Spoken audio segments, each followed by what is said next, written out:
Hello दोस्तों, मेरा नाम आदेश और आप देख रहे हैं पल्स अकेडमी। तो चलिए शुरू करते हैं आज की एक और नई वीडियो में। तो आज की जो वीडियो होने वाली है कि बहुत शॉर्ट वीडियो है। इस वीडियो में हम देखेंगे, जो टॉपिक आज हम देखेंगे that is an dangerous area of fish.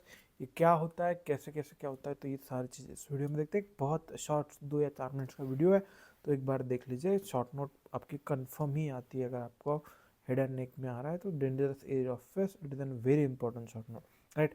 तो ये क्यों होता है, क्या होता है, ये सारी चीज़ इसमें हम देखते हैं। जो हमारे फेस को जो वेन सप्लाई करते हैं, वेन जो वेनस ड्रेनेज करती है, फेशियल वेन जो होती है, ये facial vein and it's communications. अब ये जो फेशियल वेन होती है और उसके जो कम्युनिकेशंस होते हैं वो that are devoid of the valve, उसमें वॉल नहीं होते। फेशियल वेन एंड उसके कम्युनिकेशन में वॉल नहीं होते इन देयर ल्यूमन्स।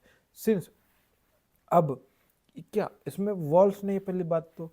उसके बाद दूसरी चीज़ क्या है, वॉल्स नहीं तो क्या बैकफ्लो हो सकता है उसमें, तो ये चीज़ होगी। उसके बाद जो है फेशियल स्वेन होती है वो आपके मसल्स के ऊपर रेस्ट करती है, rest directly on the muscles of the facial expression. तो फेशियल एक्सप्रेशन के मसल्स पे जो होती है उस पे लाई करती है, and the movements of this muscle may facilitate. अब जब भी आप मूवमेंट करोगे इस चीज़ का, may facilitate the spread of septic emboli। कोई भी एम्बोलाई स्प्रेड कर सकता है from the infected area of the lower part of nose, lower part, upper lip and adjoining part of the चिक। सो दिस एरिया से ये फिर आगे एम्बोलाई पीछे चला जा सकता है, कहाँ पे, right, adjoining part of the cheek in the retrograde direction to the deep facial vein में चला जा सकता है।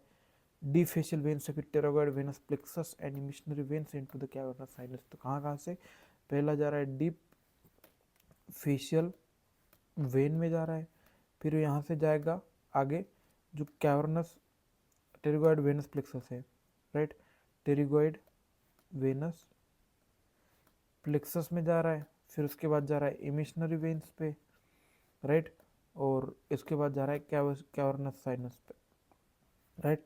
तो ये जैसे उसका फ्लो है, तो फ्लो आपको याद करना बहुत जरूरी है। तो पहली चीज़ यहाँ पे आ रहा है that is in the D facial vein, उसके बाद टेरिगॉइड वेनस प्लेक्सस हो गया, फिर इमिसरी वेन्स, और इमिसरी वेन्स के बाद जो होता है आपका कैवर्नस साइनस में ये ड्रेन करता है, राइट। तो ये चीज़ होगी। अब ये जो सेप्टिक एम्बोलाई हो सकता है, ये क्या कर सकता है, मेनिंजाइटिस कर सकता है, और कैवर्नस साइनस थ्रोम्बोसिस, ये सब चीज़ें भी ये कर सकता है। और ये सब चीज़ों के लिए फिर से कहते हैं कि dangerous area of face, right. तो ये चीज़ यहाँ पे डेंजरस एरिया ऑफ फेस है। तो ये डेंजरस एरिया ऑफ फेस आपका यहाँ जो इतना पोर्शन है, तो ये तो डेंजरस एरिया है, राइट। तो क्या क्या है मोटा मोटा कि भाई, मतलब अगर आपको बहुत एक क्रस व्यू बता दो उसका क्या है। सो डेंजरस एरिया मतलब क्या होता है हमारी जो फेशियल वेन होती है और उसके जो कम्युनिकेशन होते हैं उसमें आपके वॉल्स नहीं मिलेंगे। अब जब वॉल्स नहीं मिलेंगे तो उसके बैक फ्लो हो सकता है। अब ये जो फेशियल वेन होती है वो हमारे मतलब एक्सप्रेशन के जो मसल्स होते हैं उस पर लाई करते हैं। जब भी हम एक्सप्रेशन करेंगे तो मसल का मूवमेंट होगी, तो मूवमेंट पे कंप्रेस वगैरह हो सकती है। तो क्या होता है, जो भी एम्बोलाई हो सकता है वो रेट्रोग्रेड डायरेक्शन में फ्लो कर सकता है।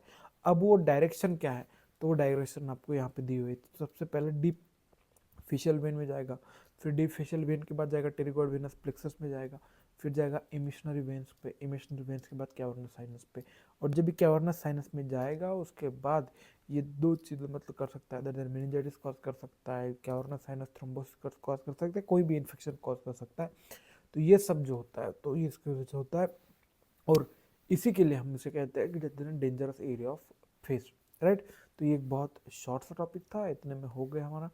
अगर इसके रिगार्डिंग कोई भी डाउट हो या ऐसे वीडियोस देखने हैं तो हमारे चैनल को सब्सक्राइब कर दीजिएगा और दोस्तों के साथ शेयर करना ना भूलिएगा। बाकी मिलते हैं नेक्स्ट वीडियो में, तब तक के लिए थैंक यू सो मच।